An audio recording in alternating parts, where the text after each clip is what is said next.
Now, what was the whole Mexico thing? Why were you living in Mexico? Fucking, and people will look. Every comedy club was looking for you. Yeah, it was. Yeah, it's. I was with a girl. I was living on a lake outside Austin, and the Funny Bone Comedy Club realized they could fuck me. Because they realized that I had so many eggs in their basket that they didn't need to pay me $2,000 a week in air, that they could pay me $1,500 and drop the air. So that's a big cut in pay. So it cost you about $280 to fly around to a gig, something like that. And I was living in South Texas, and or I was living in Austin on a lake, Kingsland, Texas. And my girlfriend made this pottery that was really pretty. It was mosaic tile application to an existing piece of pottery. She'd sell it in art shows.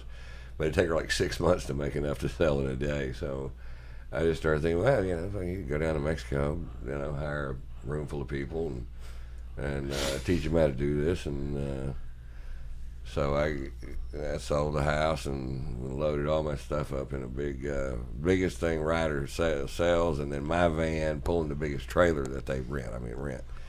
And we could traipse off down to Mexico. I don't speak Spanish. I don't know anybody. And first we get in a trailer outside in McAllen, Texas, and it was like a gated golf course trailer park.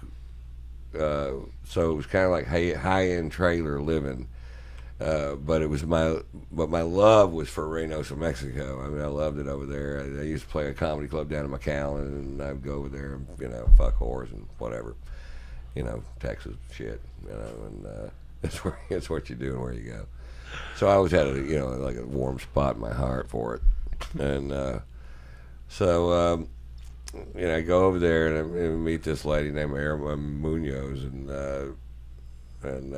who speaks a little bit of English, and so I do exactly what I envisioned. That was, we hired these ladies that live in this colonia, and I rented this run-down old tortilla factory and cleaned it up and painted it and shit, and built tables myself. I was in there sweating, drinking Corona and smoking weed that I had to smuggle from the U.S. back into Mexico. I was the only one going that way with weed, and so I got away with it. But I literally didn't have any idea where to buy marijuana in Mexico because they don't smoke marijuana in the border towns. Not very many people do. So the dealer's on the other side, so you got to bring it back. It's kind of funny, and. But anyway, it was just an experience. My son, I had joint custody of my son, so from the time I'd been doing stand-up for 3 years, I had a 3-year-old, my son was with me half the time. So I'm in a van with a car seat. I don't know jack shit about raising a kid, but I got part of one. I got it, and so whenever I'm supposed to have him, his mother puts him on a plane, sends him to Mexico, and she was always hip about it. It was probably a good experience for him. So, but eventually, the blue, I'm going out on the weekends with Jeff, and so I'd get on a plane, fly from McAllen to Houston, and then I'd get on a plane from Houston to Atlanta, and then Jeff was leasing jets by then, and then we'd go do probably 3 cities in 3 days. And it was just you and Jeff then? Just me and Jeff, right? Okay. Me it and was Jeff. Just, and what year is this? Let's pretend. Yeah, fuck. Yeah, fuck 93, maybe 93, 94. Okay. So, and then every once in a while I'm doing a pub. I mean, a club, somebody that didn't try to fuck me over. And then also when I told the people at the Funny Bone to go eat a steaming bowl of fuck, 6 months later they were going, well, wait a minute, we'll pay you the money. And then I'm working with Jeff, and so Jeff's paying me $1,500 a show.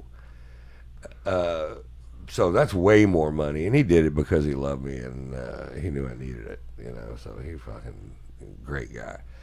And now I can fund the company down there, and so I go out with him, and then I'll fly back on Sunday, and go back and live a life I love, which was down in Mexico. Like a doctor, Yeah. nobody bothers you. Yeah, no. I can't. I always wanted to live in Mexico, like where La Bamba went for the tattoo.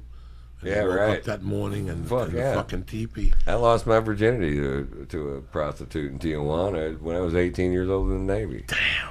She was overweight, and her teeth had no general direction or color, but she was well within my budget.